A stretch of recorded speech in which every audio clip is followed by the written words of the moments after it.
Hey Bookaholics, and welcome back to another video.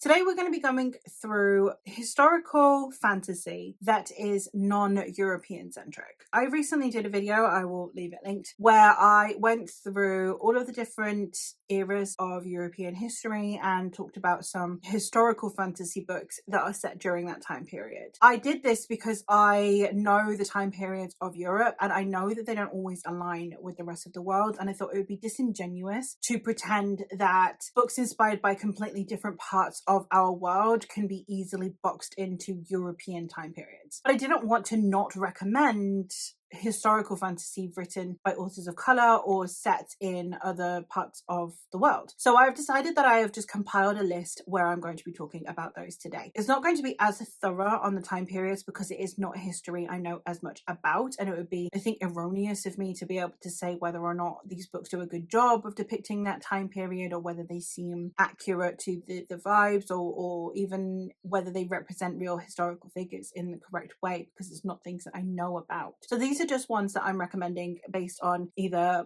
my experience reading them or books that have been recommended to me by friends on my Discord. So I hope that I'm not upsetting anyone by not being as thorough with this one. It's very different to know about a certain time period in a certain place and that same time period in a different part of the world is just completely different. I can't amass the years of historical knowledge that I have on especially England, but in Europe, in a matter of days to do this video for the rest of the world. So this is just me going through books that I think have at least made me interested about different periods in history or made me want to research things. I hope that that's enough, and I'm very sorry if that isn't enough for some people, but I'm sure there are people out there who know their history about these places and time periods much better than I do that would be able to give you a much better idea on the authenticity and how well executed those depictions are. With that disclaimer aside, let's get into the books, shall we? So we're going to start out with Central America. I know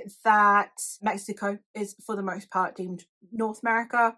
I agree. I think culturally, I understand why it gets called Meso or Central America, especially when we're talking about pre-colonial cultures like the Aztecs, etc. You know, they did tend to veer more south than north. So I understand, but I'm going to call it Central / Mesoamerica, but I understand that it's also not South America. So we have two that are set in Central America that I would recommend. The first one we have is Gods of Jade and Shadow by Silvia Moreno Garcia. This one depicts Mayan mythology and it is set in the 1920s, and we are following a girl from a very much Catholic Christian family who discovers the Mayan god of death, and it is how the two of them basically go to try and help him be free and to save her life, because he is currently absorbing her life force and he needs his brother to be able to completely free himself. I'm not going to get much more into it. If you're a fan of the Bear and the Nightingale series, the Winter Night trilogy by Catherine Arden, I would highly recommend this one. It is also a standalone, and I just think it was really well written, and the vibes and the atmosphere of 1920s plus those hints of Mayan mythology, I think that combo worked beautifully. Set during the 1800s in Mexico, we have Vampires of El Norte by Isabel Cañas. This one is discussing the way that societal hierarchy worked at that time. So we had rancheros and then vaqueros. So you had the people that owned land, people that owned an hacienda, versus those who had to kind of work on those lands. That class divide is very interesting. We're also seeing the way that we have conflicts with the different areas, but the way that was then exploited by North Americans as well. And all of this was depicted with the horror element of having vampires and on the back of a romance.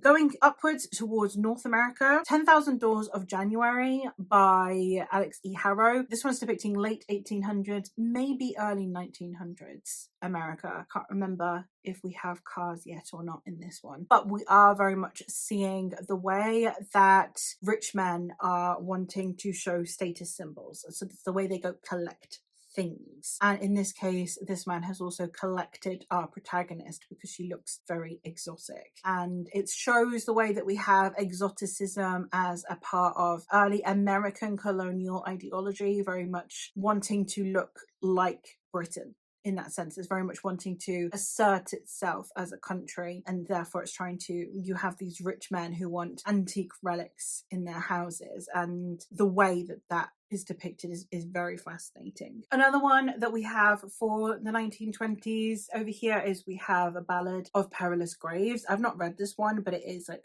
jazz age, and I think that this one is depicting New Orleans and how the culture of New Orleans came to be almost, or how it exists. That's always something that I find so fascinating, because you've got very much like the French impact, because of it obviously being a French colony for a really long time, and then you've got the Creole impact, and then you've got the slave impact, and therefore African influences that eventually almost took over in a really fascinating way. And I love the idea of New Orleans being such a mishmash of cultures that eventually created its own new culture. Much further up north in Alaska, we have Snow Child. I think this one is set in the early 1900s, and we are following homesteading of Alaska. Homesteading, of course, being a thing in America where we see families being offered land to go and make themselves a home and a community, basically as a form of somewhat peaceful colonialism. So we're starting to send people to certain areas, so it's a way of them being like, yeah, you're one of ours now. So we're seeing very much origins of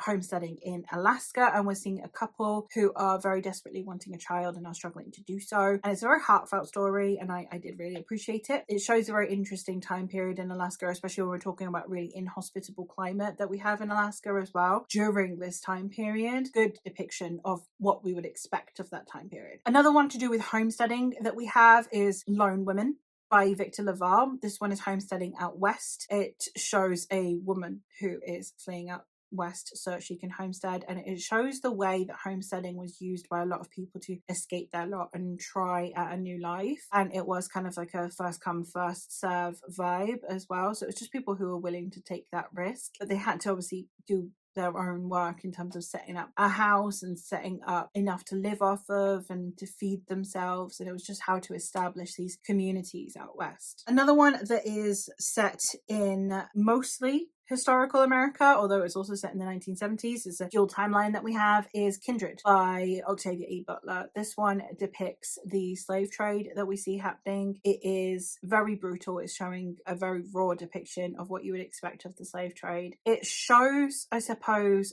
the sort of decline that we start seeing in the slave trade and the attitudes towards slaves slowly shifting. We see this during the lifetime of one of these slave owners, who happens to be our protagonist's ancestor. And I think also the way that we're discussing ancestry and erasure and all of that is also really, really important in there. So it's not only, it brings history to the present in a really interesting way, and I think that was handled really, really well. Another one that is also like a mixture of when in history that we have Thistlefoot, which is set pre-war Russia with mythology from ancient Russia, and then we also see America, and it's an odd combo that we got here. This one is about two brothers who have Russian ancestry who inherit Baba Yaga's house. They inherit a house on chicken legs, and it is very much discussing ancestral ties, I suppose, and whether or not where you are raised or where your ancestry is from is what your identity is, and it's discussed in a really interesting way, and I think that was handled really well. I don't know how well it depicts the time period it's set in, but I think the way that it discusses generational ancestry was interesting. Another one that deals with slavery, especially decline in slavery, Conjure Women by Afia Atakora. This one does another really good job of seeing what happens to liberated slaves, and I think that was an interesting take on it. Another one that's also really good for discussing slavery is The Underground Railroad. I think both of these are set during the mid 1800s, when we're starting to see the decline in slavery and then the eventual American Civil War. And I think those are discussed in a really interesting way, and each have different takes on life as a slave and post-slavery. Another one that does a discussion of that is Beloved by Toni Morrison. All three of these are quite heavy, so I would recommend you check content warnings, but they are definitely worth your read, and I think do a really good job of discussing the long-lasting impact of slavery. Continuing on the vein of slavery, but we're going to use it as a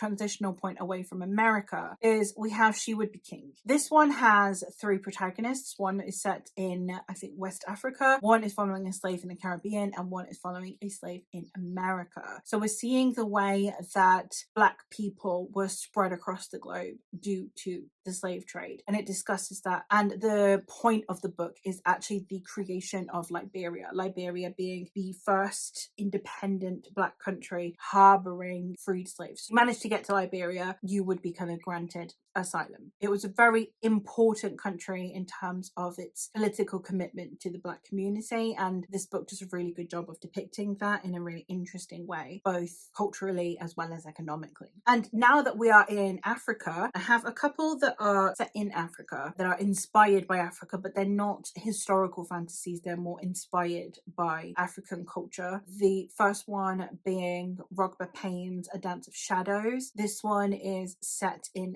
I believe Western African inspired culture, discussing colonial Africa and the way that different people felt about being colonized, those who embraced it, those who put up with it, and those who resisted it. And another one that is Afrofuturism, but that is taking inspiration from happenings in Africa that we saw, is Who Fears Death by Nnedi Okorafor. This one is following a woman who is a product of weaponized rape. It's a tough one. It's a very tough one discussion wise, but it's well worth a read if you are in a mental headspace. But it's one of my favorite books of all time. Moving up to North Africa, Northeast Africa, where we're kind of heading into the more West Asia area, we have the Daevabad trilogy and Master of Jinn, as well as Cleopatra. So we have the Daevabad trilogy by S.A. Chakraborty. This one in the real world is set in Egypt, but we also see them travel into West Asia, where we're starting to see the city of Daevabad, which is a fictional city of Jinn, depicts the Ottoman colonizing of Egypt and the way that they were treated under this colony. And then, yes, we are also seeing a reflection of real world politics of the time being fictionalized in the magical city of Daevabad. We also have Master of Jinn, which is set, I believe, in Egypt as well. And this one is set, I think, during the 1920s, but don't quote me on this one. I've not read it. It's just been recommended to me. We also have Cleopatra by Sarah El-Arifi, which is, of course, showing the ancient world. And we are in the very, very early start of AD, and we are seeing the life of Queen Cleopatra. I will put that out there that she ain't the first. We'll call her Cleopatra because she's the only one Europeans bothered to know anything about. Moving away from Egypt and going into more Western Asia, I have a couple of recommendations. The first one being The Nightingale and Falcon